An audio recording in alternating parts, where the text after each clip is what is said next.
Salmo de número 62. E conversando com esse pastor, ele estava questionando muita coisa. E uma das coisas que ele questionou é o que nós estamos fazendo do Evangelho. O que nós estamos fazendo do Evangelho. Que Evangelho é esse que nós estamos pregando? E que Evangelho é esse que a igreja está querendo ouvir? E eu falei, eu vou te falar uma coisa, meu querido. Eu não abro mão da minha chamada e eu não abro mão de pregar o verdadeiro Evangelho. Aquele verdadeiro Evangelho que pregou João Batista, o verdadeiro Evangelho que pregou Jesus Cristo, o verdadeiro Evangelho que pregou os discípulos e o verdadeiro Evangelho que pregou os apóstolos. E o verdadeiro Evangelho que foi deixado para a igreja pregar e ensinar para a própria igreja. E eu não abro mão disso. Eu não fui chamado para agradar homem. Se eu quisesse agradar homem, seria outra coisa menos pastor. Porque as pessoas ainda não entenderam o que é ser pastor. Eles acham que ser pastor é um cara que tem que ser bonzinho e passar a mão em tudo e em todos, quando na verdade não é essa a tarefa. A tarefa do pastor é confrontar. A tarefa do pastor é, quando a ovelha está muito cheia de lã, arrancar a lã dela, diminuir o volume. Quando ela está muito gorda, colocar ela numa dieta. Quando ela está querendo sair fora do caminho, trazer ela de volta, chamar a atenção. E às vezes, quando ela está meio diferenciada das outras em comportamento, precisa dar uma isolada e tratar dela diferenciado. Então as pessoas acham que ser pastor é aquele camarada que tem que ser pai. E é interessante que o próprio Jesus disse que pai só tem um e ele está nos céus. E esse pai diz o seguinte, que é que o filho que não gosta de receber a repreensão, a disciplina, ele não pode ser chamado filho de Deus, ele é bastardo. Então nós estamos vivendo aí num momento bem delicado da igreja. Agora vamos ler aqui e ouvir o que o salmista Davi, ele escreve nesse salmo de número 62. São 12 versos que tem esse salmo. A minha alma descansa somente em Deus, dele vem a minha salvação. Somente ele é a rocha que me salva. Ele é a minha torre segura, jamais serei abalado. Até quando todos vocês atacarão um homem que está como um muro inclinado, como uma cerca prestes a cair? Todo o propósito deles é derrubá-lo de sua posição elevada. Eles se deliciam com mentiras, com a boca abençoam, mas no íntimo amaldiçoam. Descanse somente em Deus, ó minha alma, dele vem a minha esperança. Somente ele é a rocha que me salva. Ele é a minha torre alta, não serei abalado. A minha salvação e a minha honra de Deus dependem. Ele é a minha rocha firme, o meu refúgio. Confie nele em todos os momentos. Ó povo, derrame diante dele o coração, pois ele é o nosso refúgio. Os homens de origem humilde não passam de um sopro. Os de origem importante não passam de mentira. Pesados na balança, juntos não chegam ao peso de um sopro. Não confiem na extorsão, nem ponham a esperança em bens roubados. Se as suas riquezas aumentam, não ponha nelas o coração. Uma vez Deus falou, 2 vezes eu ouvi que o poder pertence a Deus. Contigo também, Senhor, está a fidelidade. É certo que retribuirás a cada um conforme o seu procedimento. Que salmo que é esse, irmãos? Que salmo que é esse? Esse salmo fala para nós tanta coisa, tanta maravilha, tanta coisa gloriosa. Você imagine um homem escrevendo um salmo desse, uma música, porque o livro de salmo é um livro de música. E ele escreve a letra desta música, ele compõe essa poesia tão maravilhosa, essa autoconfiança em Deus, e ele diz lá na epígrafe que ela tem que ser entoada ao estilo de Jedutum. É interessante que quando a gente fala dos salmos dos degraus, a gente vai falar dos salmos dos degraus entendendo o seguinte: quando eles iam adorar no templo, o templo feito por Salomão, haviam degraus até chegar ao templo, e em cada degrau eles cantavam um salmo, e era um momento de festa para eles. Você veja que a história de Israel, mesmo quando eles estavam em períodos difíceis, dolorosos, tenebrosos, eles em suas festas entoavam cânticos de louvores a Deus, e era o cântico do livro de Salmos. Os salmos estavam em toda a festa dos judeus, em todas, e aqui não importava as circunstâncias que eles se encontravam, se tristes, se alegres, se sentindo desamparados, se ofendidos, se feridos ou não, eles entoavam cânticos de adoração a Deus. E Davi, aqui ele está, como eu já lhes disse, fugindo da rebelião do seu próprio filho Absalão. Absalão estava com um propósito ardente no coração de matar o próprio pai. É interessante falar sobre esse ódio de Absalão pelo pai, porque a gente vai olhar a biografia de Davi. Davi era um excelente homem de guerra. Davi, ele foi um excelente rei. Davi, ele foi um excelente governante. Mas Davi foi um péssimo chefe de família. Davi foi um péssimo pai. A casa de Davi era uma bagunça. Você imagine que um dos filhos de Davi, com o nome de Aminon, se apaixona pela sua própria irmã, chamada Tamar. E ele então aceita um conselho de um amigo para se fingir de doente, porque se fingindo de doente, Davi ordenaria que a sua irmã fosse cuidar dele, e ele se passa por enfermo. Davi manda a filha vir cuidar do irmão, e ele se aproveita desse momento e estupra a irmã, a ponto de, depois do estupro, ter nojo da irmã e mandar expulsar a irmã da casa dele. O outro irmão, sabendo da vergonha que a irmã havia passado, produzida pelo próprio irmão, decide então ir até lá e matar o irmão. Mas antes de matar com o irmão, Absalão vai conversar com o pai, e ele quer saber do pai qual é a posição que ele vai ter. E Davi não tem uma postura. Davi não tem uma posição de pai. Davi, ele quer apaziguar a situação.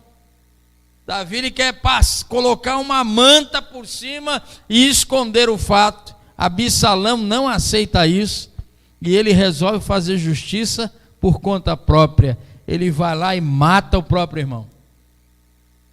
E depois que ele mata o próprio irmão, o ódio dele aumenta mais ainda. Ele volta na casa do pai e diz para o pai o que fez com o irmão, esperando que o pai pelo menos tivesse uma reação de pai, que desse-lhe uma bofetada, que chamasse a atenção. Mas o pai não tem uma postura de pai, e mais uma vez ele quer fazer vista grossa. Absalão não aceita isso. E o ódio de Absalão é porque ele não tem um pai, ele quer ter um pai.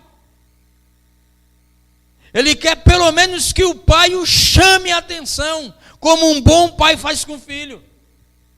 E Davi é ausente nisso. Isso gera um ódio em Absalão. Absalão então diz: eu vou matar meu pai. E ele se rebela contra o pai, a ponto de preparar armadilhas para o pai, uma emboscada para o pai, mas infelizmente nessa emboscada que ele fez, ele mesmo caiu. Mas você veja só a situação.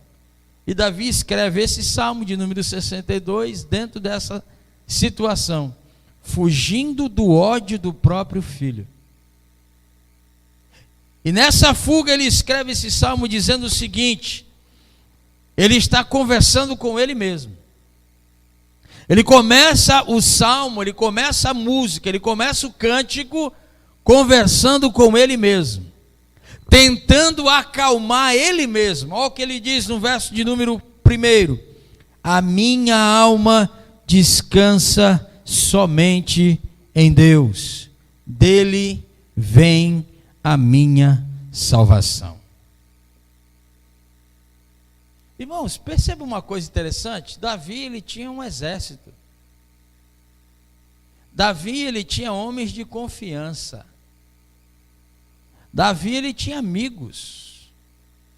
Davi era um rei que tinha conselheiros. Mas me parece que Davi aqui ele está se sentindo completamente sozinho. Sozinho.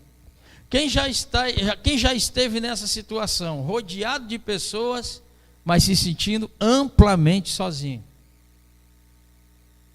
cercado de amigos, mas se sentindo completamente só.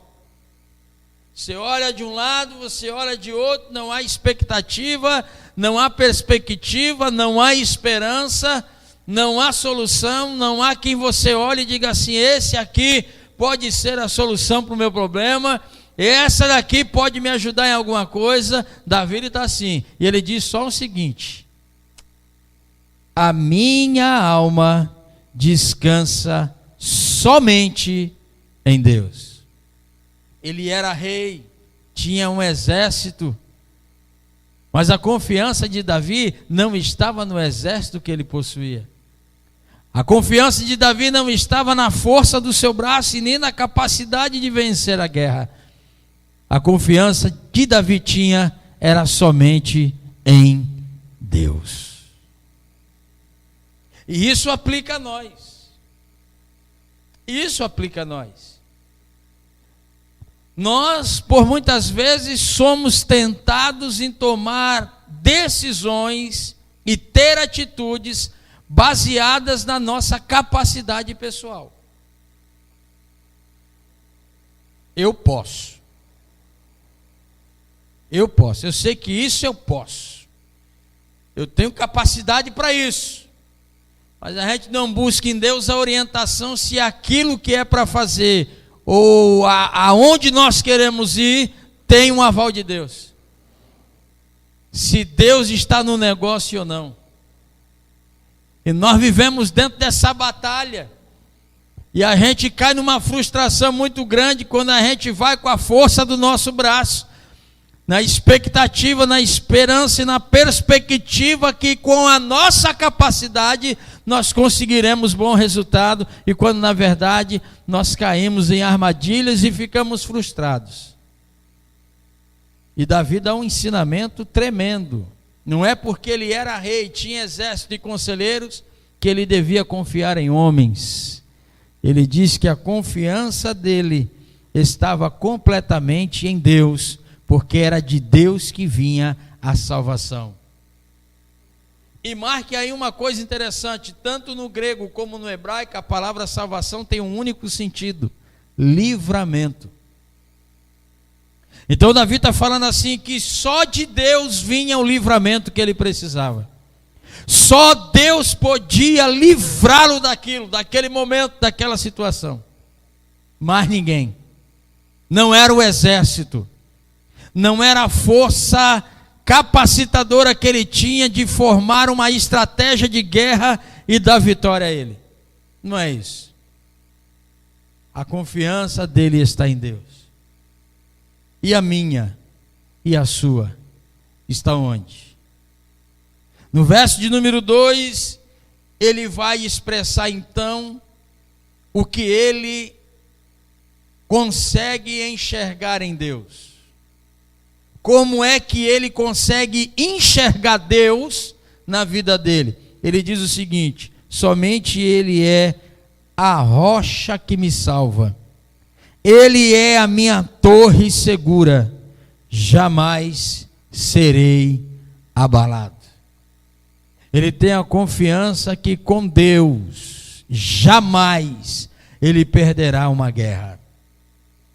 Jamais ele perderá uma batalha. Jamais ele será um derrotado. Essa confiança está estabelecida em Davi. No verso de número 13, ele diz o seguinte: até quando todos vocês atacarão um homem que está como um muro inclinado, como uma cerca prestes a cair? Ele está falando da real situação dele. Você já viu aquela frase? Você gosta daquela frase? Ou você já falou aquela frase? Não se chuta cachorro morto. Tem que você imagine, irmão. Imagine só um muro que já está inclinado para cair, ou uma cerca que já está prestes a tombar. Você olha para aquilo dali, você faz aquilo, não precisa nem de força, não é verdade? Basta só dar uns tranquinhos aí que ela já... Então Davi nesse momento ele está se comparando a um muro que está prestes a cair e uma cerca que também está prestes a cair, e que muitos homens com muita violência querem destruir. Ele está falando, não precisa dessa violência para derrubar quem já está prestes a cair. Quantos de nós, irmãos, em nossas limitações, em nossas lutas, a gente se encontra num beco sem saída e a gente sente a nossa alma dizer a nós mesmos: acabou, não tem mais jeito, cheguei ao limite, não tem mais solução. Quantos de vocês já fizeram isso? Ou ainda fazem? Eu ainda faço, irmão.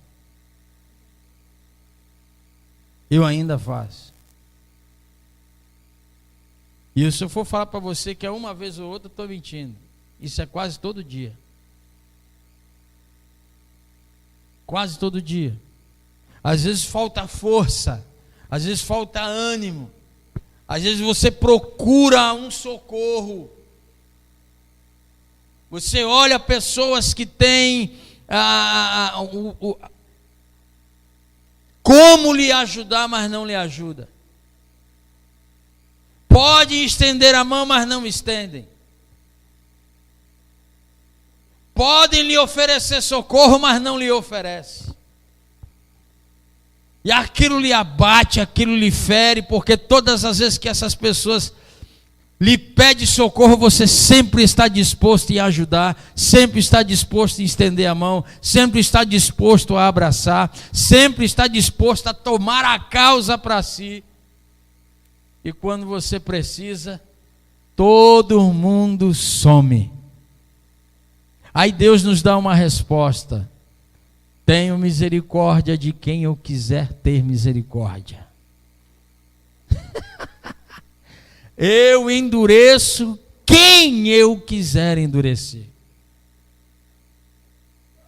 Eu entendo, irmãos, que as pessoas elas podem ter todas as condições para nos ajudar, mas se Deus endurecer o coração delas, elas não irão ajudar. E a nossa briga não vai ser com elas. A questão não será elas. A questão é por que Deus está fazendo isso. E nós vamos aprender que Deus, Ele tem o seu propósito em nossas vidas. Nenhum de nós estamos na terra, no mundo, sem propósito. Cada um de nós temos um propósito. Só que nós precisamos descobrir esse propósito. Nós precisamos descobrir esse desígnio. A gente forma os nossos planos, a gente forma os nossos projetos, mas esquece de fazer uma coisa: Senhor, está no centro da tua vontade? Está conforme aquilo que o Senhor já projetou e já planejou para a minha vida? Porque se não tiver, irmão, nós vamos sofrer. Se não tiver, nós vamos nos angustiar. Se não tiver, nós vamos nos frustrar. E depois a gente vai querer que Deus venha se justificar para nós. E aí não vai dar certo. Não vai dar certo. No verso de número 4, ele diz o seguinte: todo o propósito deles, que é desses homens, é derrubá-lo de sua posição elevada. Eles se deliciam com mentiras, com a boca abençoam, mas no íntimo amaldiçoam. No verso de número 5, ele diz o seguinte: descanse somente em Deus, ó minha alma. Dele vem a minha esperança. Somente Ele é a rocha que me salva. Ele repete de novo isso. Só Ele que me livra. Só Ele que me socorre. Só Ele que pode dar a mim aquilo que eu tenho buscado. Descansa nele, minha alma. É interessante nós aprendermos o que Isaías fala com maldito o homem que confia no homem. Perceba que o texto não está escrito maldito o homem que confia em outro homem. O texto está escrito maldito o homem que confia no homem. No original se diz o seguinte: maldito o homem que confia em si mesmo. Mas como? O texto continua explicando: aquele que confia na força do seu braço. Quando nós colocamos a esperança de a nossa solução em nós mesmos, fica difícil. Não existe relacionamento sem confiança, irmãos. O relacionamento exige confiança. Como é que nós podemos ter confiança? Como é que nós podemos nos relacionar com alguém? Porque relacionamento não fala de uma coisa simples e rasa, fala de uma coisa profunda, que ela está intrinsecamente ligada à intimidade. E como é que eu posso falar de intimidade se não há confiança? O que é que acontece com um relacionamento que não tem confiança? Dura ou se acaba? Se acaba. Porque faltou o quê? Confiança. Confiança. O nosso maior problema é que a gente ouve muito de Deus, mas não conhece nada de Deus. A gente ouviu falar demais de Deus. Que Deus cura, que Deus liberta, que Deus batiza com o Espírito Santo, que Deus expulsa demônio, que Deus fez na vida de um pobre, fazer aquele pobre se tornar alguém que tenha posses, mas um abençoador, alguém de futuro. A gente pega as histórias da Bíblia e vamos falar de José, nós vamos falar de não sei mais quem, então nós conhecemos Deus dentro da dinâmica da literatura bíblica. Mas dentro de um relacionamento de intimidade e comunhão, nós não conhecemos nada de Deus. A nossa experiência com Deus, nesses embates da nossa vida, é pífia. Porque se nós tivéssemos um relacionamento profundo e nós conhecêssemos de fato Deus, como o texto diz, jamais nenhuma prova que nós viéssemos atravessar nos abalaria. Porque a gente teria a convicção de que o mesmo Deus que permitiu a provação chegar é o mesmo Deus que vai nos tirar dela. Que o mesmo Deus que nos inseriu dentro do deserto é o mesmo Deus que vai prover pão, vai prover água, vai prover roupa e vai nos tirar de lá de dentro, são e salvos. Se nós conhecêssemos a Deus, intimamente falando, na nossa experiência pessoal, não seria o desemprego que abalaria, não seria a falta de dinheiro que mexeria com a nossa emoção, não seria enfermidades que viessem assolar a nossa vida. Nós estaríamos como aquele cristão que Paulo diz lá no livro de Romanos: o que nos separará do amor de Cristo? A fome, a tribulação, o perigo, a nudez ou a espada. E quando ele fala de nudez ali, ele está falando a falta de vestimenta nova, falta de roupa para se usar.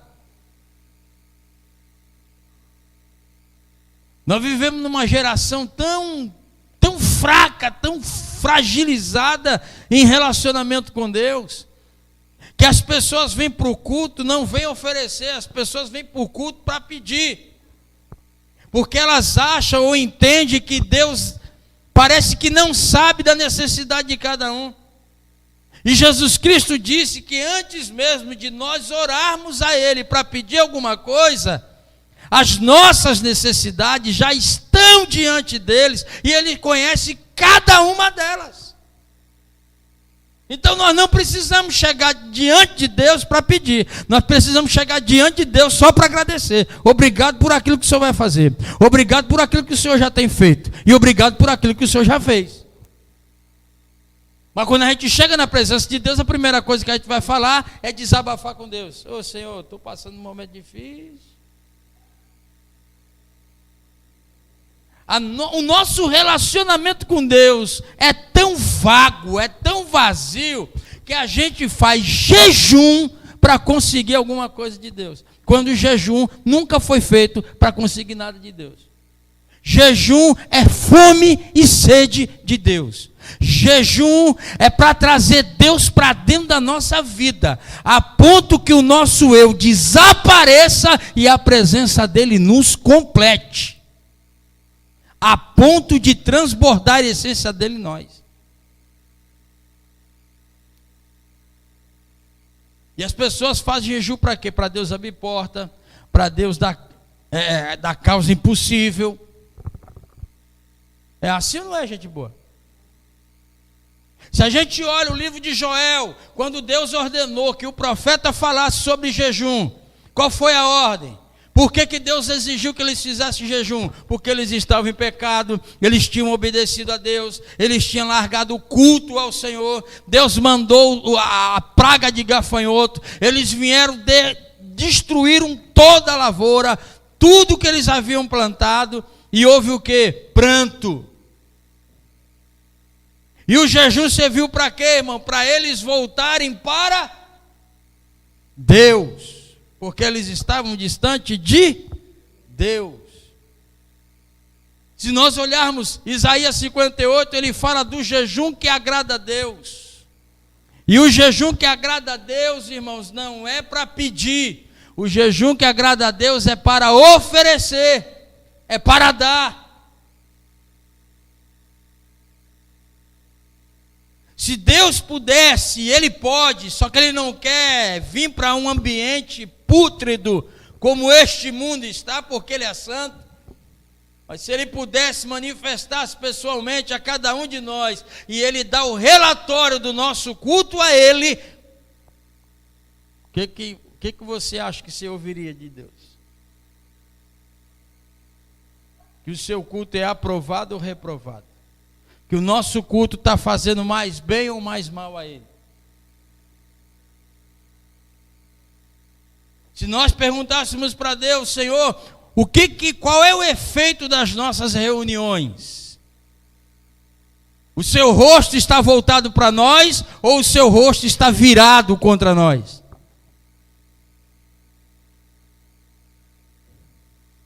Como é que temos tratado a pessoa bendita de Deus? Como alguém que merece receber ou como alguém que tem obrigação de dar? É impressionante essa fala. O melhor de Deus ainda está por vir. Irmão, na minha opinião, ele já veio. já veio, morreu por mim, desgraçado, miserável pecador, ressuscitou, me deu o direito de se tornar filho de Deus, voltou para o céu de glória e prometeu voltar para me buscar. Para onde ele estiver, eu estar com ele. E eu vou dizer que o melhor de Deus ainda está por vir. Ou quando não, diz o seguinte: Deus nos dará o melhor dessa terra. Irmão, o que tem dessa terra? O que essa terra tem de bom para nos oferecer? A Bíblia diz o seguinte, que aquele que ama o mundo, aquele que é amigo do mundo, torna-se inimigo de Deus. Inimigo de Deus. Quem ama as coisas do mundo não pode dizer que ama a Deus, porque nada de Deus tem essência aqui no mundo. O que estava de Deus aqui no mundo foi corrompido. Está corrompido.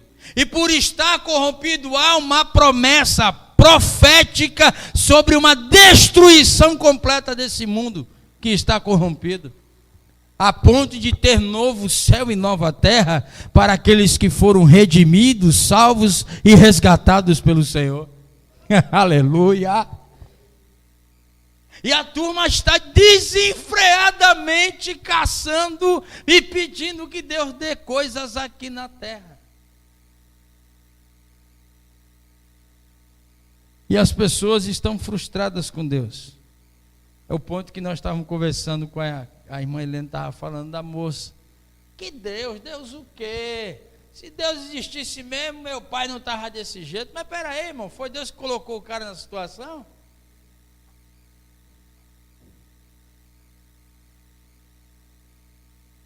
As coisas que estão acontecendo ruim no mundo é culpa de Deus agora? O ser humano não quer saber de Deus, irmão. E o ser humano, quando chega diante de Deus, é para pedir, e não é nem para reconhecer. Olha, eu estou aqui porque eu vi que o Senhor é poderoso para fazer, então eu quero ver esse negócio acontecer. Aí, chamando o Senhor de servo. O servo passa a ser senhor, porque o servo agora, se achando que Deus tem a obrigação de provar alguma coisa, ele vai exigir que Deus prove. Então, Deus tem que dar um sinal para mim. Se Deus existe mesmo, tem que dar um sinal para mim.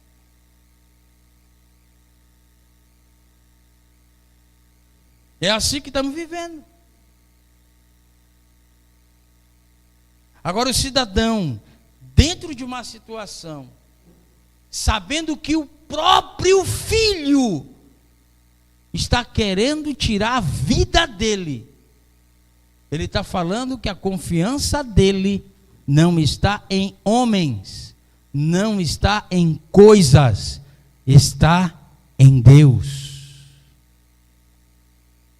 No verso de número 7, ele diz o seguinte: a minha salvação e a minha honra de Deus dependem. Ele é a minha rocha firme, o meu refúgio. Deixa eu fazer uma pergunta. A sua honra e a sua salvação dependem de quem? Irmão, nós só seremos honrados quando nós aprendemos a honrar a Deus. Vou repetir para você não esquecer. Nós só seremos honrados quando nós aprendemos das nossas ações, das nossas atitudes, da nossa conduta diária, honrar a Deus.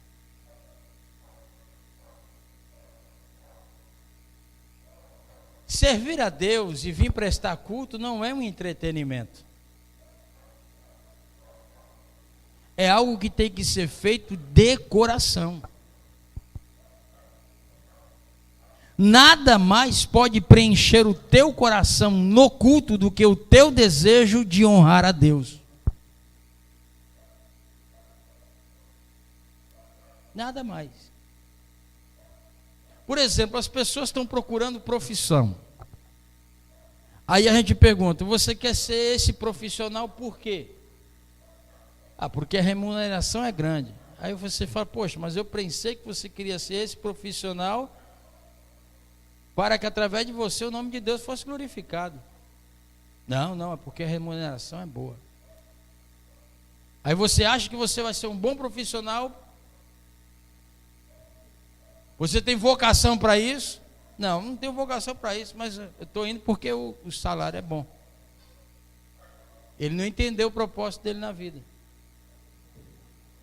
Ele não entendeu.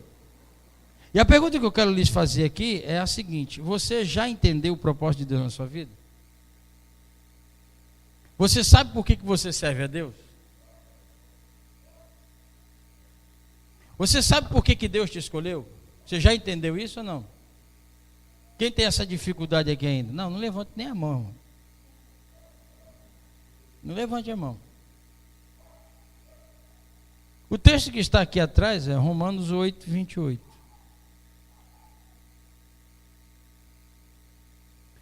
texto diz o que lá? Sabemos que Deus age em todas as coisas para o bem daqueles que o amam, dos que foram chamados de acordo com o seu propósito. Deus tem um propósito para mim, para a minha vida, e Deus tem um propósito para a sua vida. Mas você já descobriu qual é esse propósito?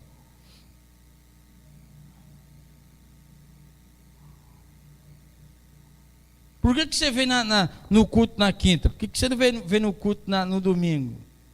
Qual é o sentido disso? Qual é o sentido de vir para o templo? Qual é o sentido de se querer ouvir a palavra de Deus? Qual é o sentido de orar? Qual é o sentido? O que faz sentido na sua vida? Se o que faz sentido na sua vida é aquilo que você vê e aquilo que você pega, você está iludido. Porque fé e o poder dela não tem nada a ver com aquilo que eu vejo, com aquilo que eu pego. A fé me leva para onde os meus olhos não conseguem enxergar. Mas a minha fé me leva até lá, me remete até lá. E eu não preciso apalpar para crer. Eu só preciso ter fé. Mas vivemos numa geração que as pessoas precisam ver para crer. Discípulos de Tomé. Precisam tocar para ver se de fato é. Preciso de algum sinal. Senhor, preciso ter. Vou dizer uma coisa para o senhor. Se o senhor me der um sinal, pode ter certeza absoluta que eu vou te seguir para o resto da minha vida. Deus dá o sinal. Não, senhor, só mais um. Deus vai lá e dá. Não, senhor, só mais um. Como se Deus precisasse provar para alguém a existência dele. E o salmista nos ensina o seguinte, irmãos, que a salvação dele, a honra dele, depende somente de Deus. Verso de número 8 diz o seguinte: confie nele em todos os momentos, ó povo, derrame diante dele o coração, pois ele é o nosso refúgio. Esse derramar o coração aqui, irmão, é abrir o coração e mostrar todos os segredos que há dentro dele. É desnudar-se. É desnudar-se diante de Deus. É dizer: Senhor, eu sou isso aqui. Eu faço isso aqui. Eu pratico isso aqui. Eu falo isso aqui. Eu penso nisso aqui. É se desnudar. É interessante quando ele fala no livro do profeta Isaías: ai daquele que procura esconder de Deus os seus intentos, que quando deita, põe a cabeça sobre o travesseiro, maquina o mal em silêncio. Ai deste. Sabe por que muita gente sofre, Vilma? Sabe por que muita gente padece? Sabe por que muita gente é triste? é angustiada, é aflita, porque procura esconder de Deus o que nunca conseguirá esconder dele. A maior tolice é o ser humano achar que ele consegue se esconder de Deus, fazendo as suas ações as escondidas e ainda dizendo: aqui talvez Deus não me enxergue. Salmista Davi, no Salmo de número 139, diz que não há nem na terra, nem no céu, nem debaixo da terra, um único lugar que a gente consiga se esconder de Deus, se não se encontrar com Ele nesses lugares. Não tem lugar para se esconder de Deus, amados. E caráter não é aquilo que somos diante dos outros. Caráter é aquilo que eu sou sozinho. É quando eu estou sozinho que eu me revelo quem eu sou. Porque diante dos outros eu posso ser um grande personagem. Grande personagem eu posso ser. Posso ser um cara amável, quando na verdade sou um cara odioso. Posso ser um cara amigo, quando na verdade sou um grande inimigo. Olha o texto que diz aqui, ó: com a boca abençoa, mas no íntimo amaldiçoa. Eu posso dizer, apertar na sua mão, Deus te abençoe, mas dentro de mim eu estou dizendo que morra envenenado. Amém? Fica tranquilo aí. Fica tranquilo. Então não adianta a gente ser uma coisa aqui, irmão, ser uma coisa na rua. E só, quem somos? Por onde passam os nossos olhos? Sozinho. O que brota dentro dos nossos corações? É interessante o Salomão falando em Provérbios 4:23. De tudo que se deve guardar, guarda o teu coração, porque é dele que procede todas as saídas da vida. Isaías diz: enganoso é o coração mais do que todas as coisas, quem o conhecerá? Deus de imediato responde: eu, Senhor, que esquadrinho o pensamento, o coração e os rins. Eita, foi fundo agora, irmão, até os rins. E ele está falando de um órgão que bombeia sangue para o coração, ou seja, algo que está intrinsecamente ligado. Então ele está dizendo que nada dentro de você consegue ficar escondido de mim. Tudo que se passa em você, eu sei. E ele diz que enganoso é o coração mais do que todas as coisas. Jeremias escreve lá em capítulo 29, versículo de número 11: esse povo me ama de lábios, mas o seu coração está diante de mim, diz o Senhor dos Exércitos. As pessoas vêm com o corpo para o culto, mas o coração está em Deus resolver o problema que Ele mesmo causou. Que Deus arrume a bagunça que Ele mesmo fez. Que Deus o liberte e libere da desgraça que Ele mesmo atraiu para a vida dele.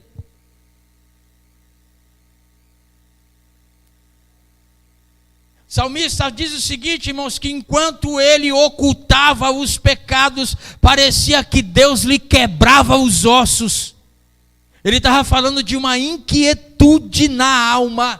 Ele não conseguia ter paz até o dia em que ele abriu o coração e confessou os pecados diante de Deus, e Deus o libertou.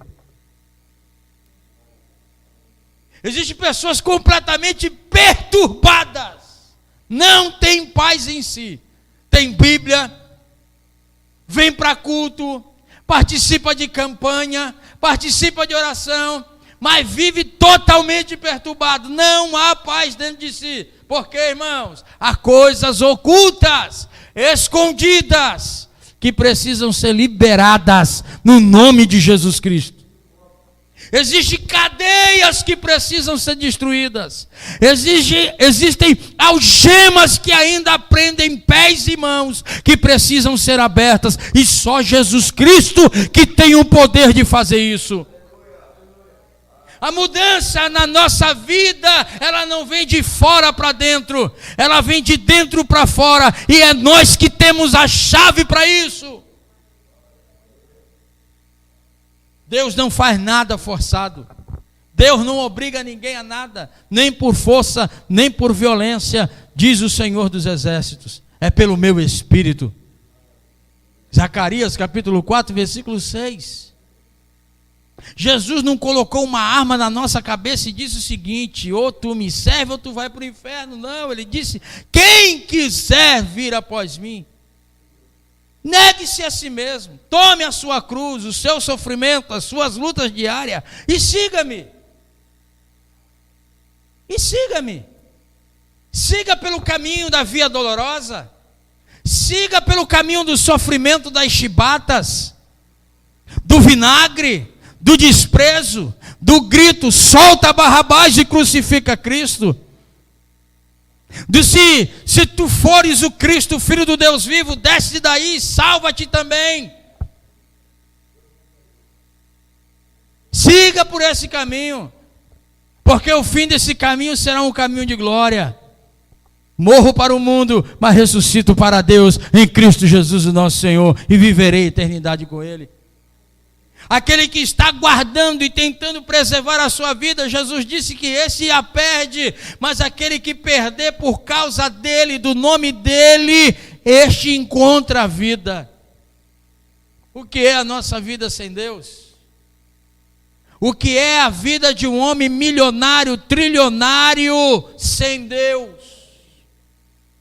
Ele não consegue viver, ele não é feliz, ele gasta dinheiro em coisas e não completa a sua felicidade, arruma várias mulheres e não consegue ser feliz, compra os melhores carros, os melhores iates, os melhores jatos e não completa a sua felicidade, porque a felicidade do ser humano não está em coisas e nem pessoas, está em Jesus Cristo, o dono da vida, o príncipe da paz, o Pai da eternidade. Coisas são supérfluas, tem prazo de validade da nossa vida.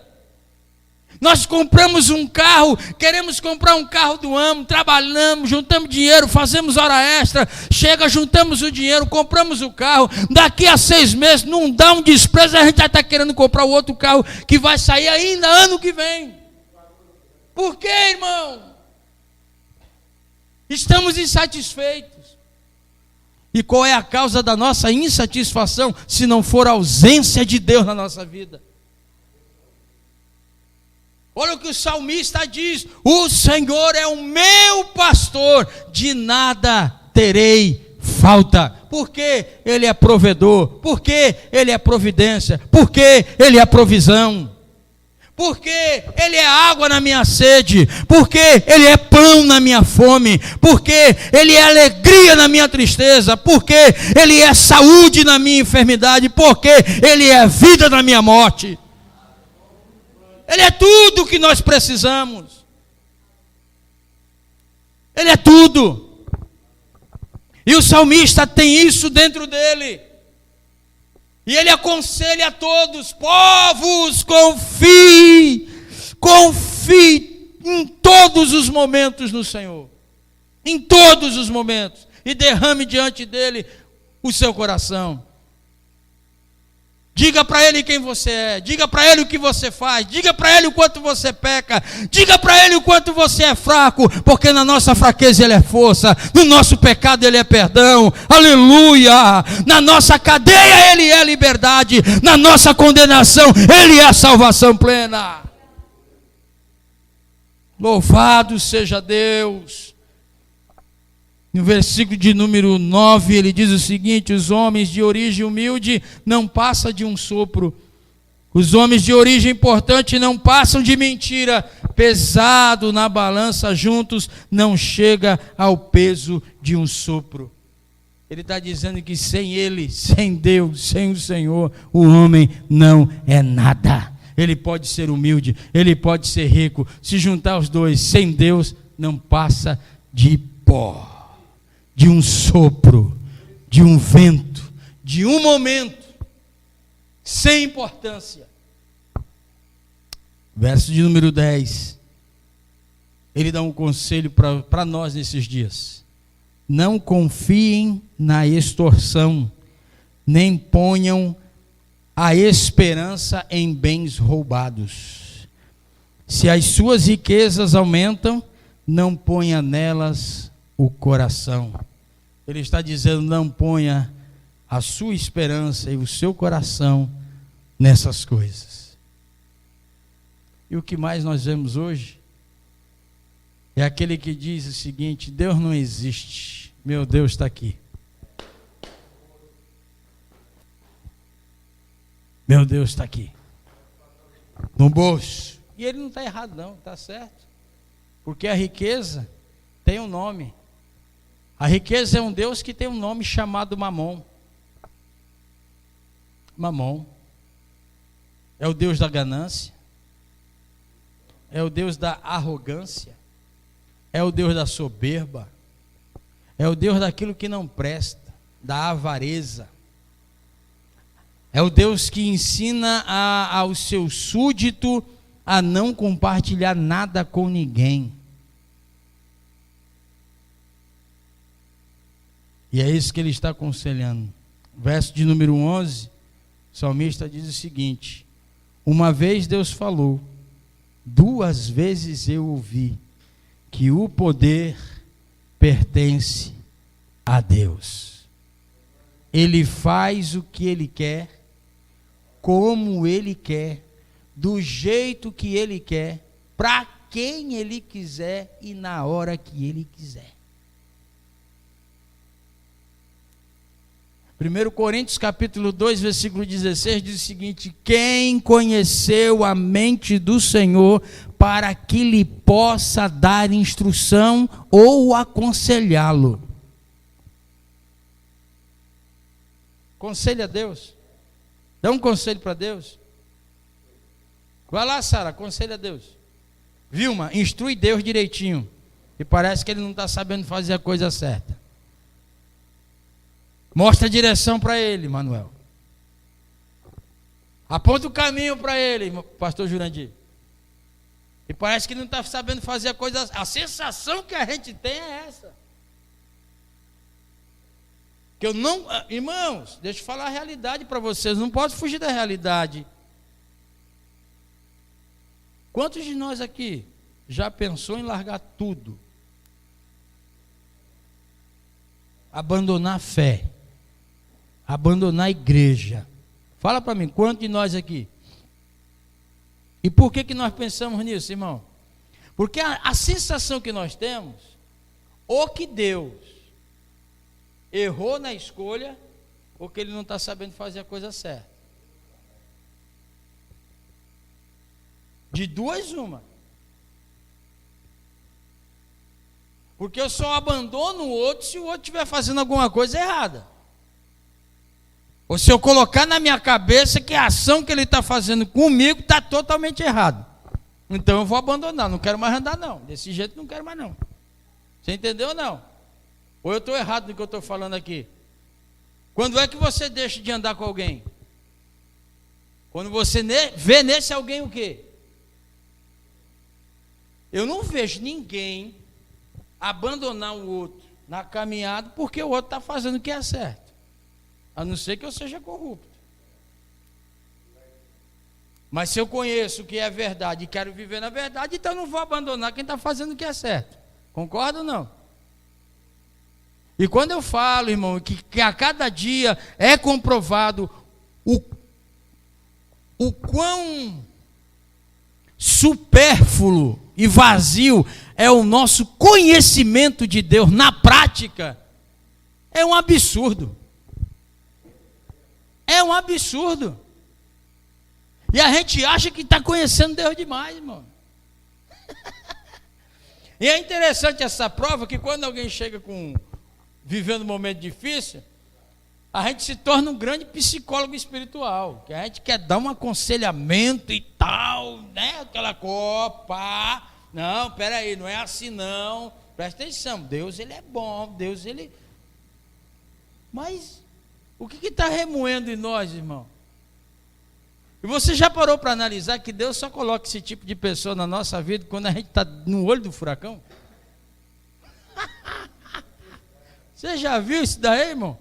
Quando a gente está numa prova terrível, numa batalha travada, a fé está esmorecendo, está igual os discípulos lá dentro do barco, sem Jesus lá, aí o vento soprando e o mar batendo, aquela coisa toda. Aí chega alguém para pedir conselho, para conversar. Ô irmão, estou passando numa prova. Aí tu, né? E vai falar do que tu não entende. Porque há 5 minutos atrás tu estava remoendo isso dentro de ti. Há 5 minutos atrás tu estava questionando, né? E aí Deus, peraí, vai devagar, não é assim não.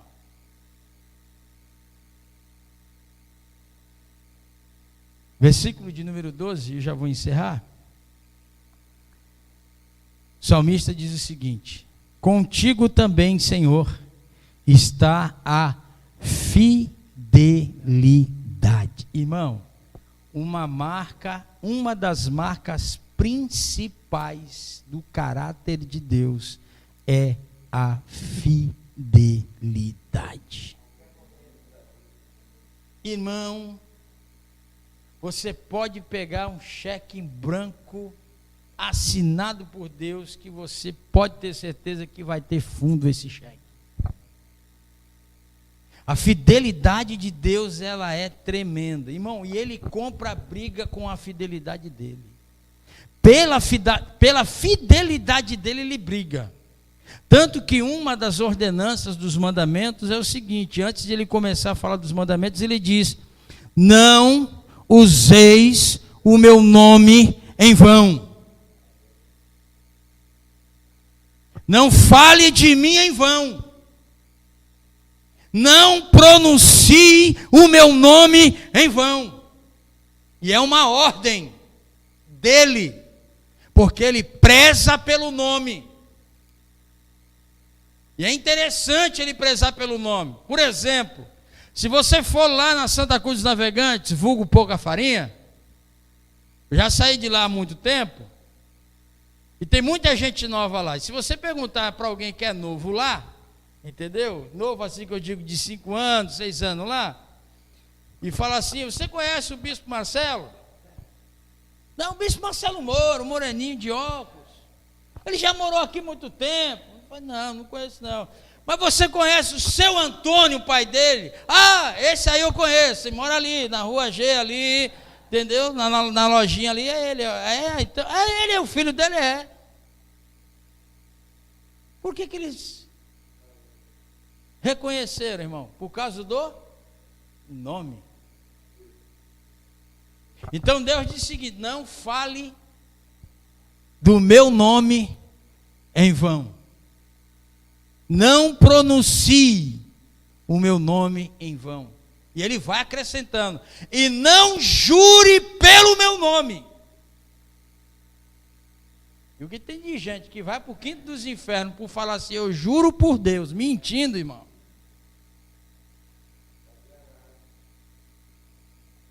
Irmãos, o nome de Deus é sério. O nome de Deus é santo. O judeu, por conta disso, ele não chama Deus de Deus. Ele chama de Elohim, El Shaddai, El Elyon. Ele chama de Iavé, mas ele não fala Deus. Converse com o judeu. Você vai falar de Deus, e ele vai falar os nomes de Deus. Em cada situação ele vai colocar o nome de Deus.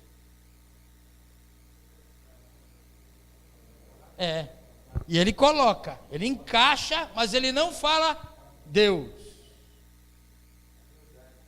Eles têm um respeito, um temor por esse nome.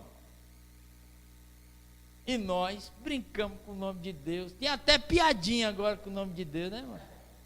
Arrolamos o nome de Deus em tanta canalice que eu vou falar para você que o negócio é sério. Pode falar, fala aí.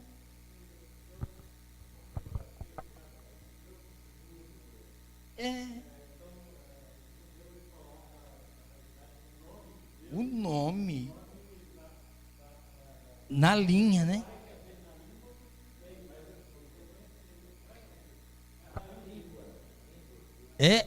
É uma coisa muito séria o nome do Senhor, irmãos. E eu fico preocupado porque a turma fala de Deus. Entendeu? Deus. O crente.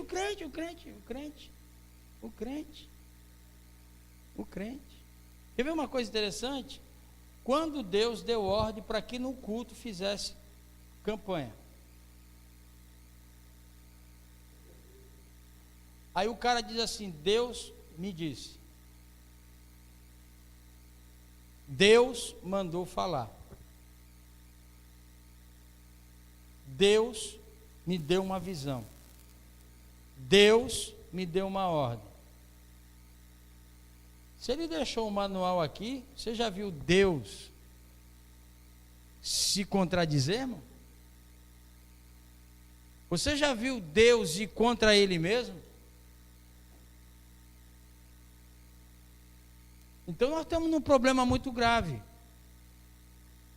Porque como é que eu estou pregando a palavra de Deus? A palavra de Deus, a revelação do Espírito. E eu mudo o que está escrito para aquilo que eu acho que tem que ser dito e coloco Deus no negócio. Qual é a conta que eu vou ter que pagar aí? Eu encerro essa pregação com Jeremias capítulo 9.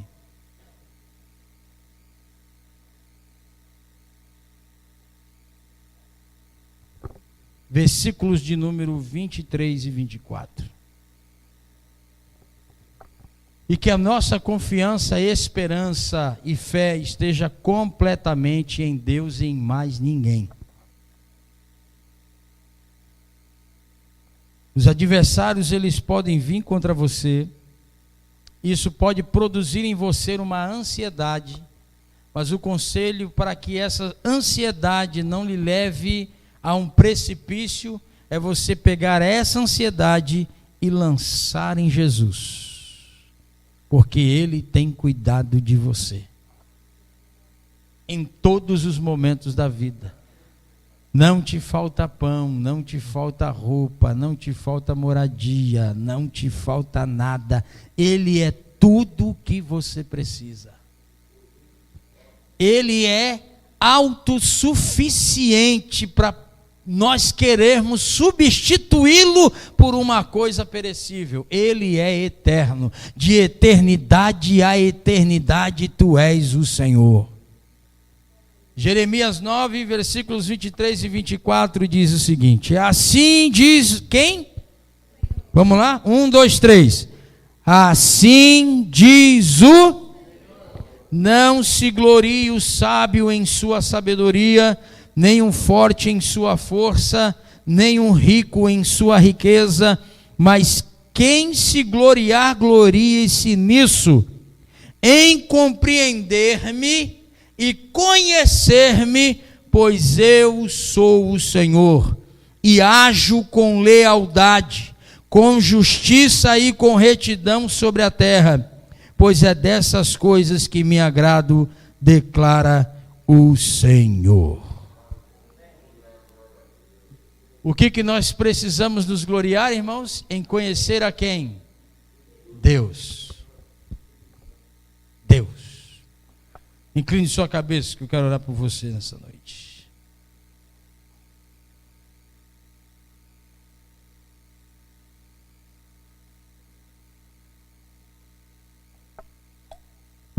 Querido Deus, glorificamos o teu nome por essa palavra.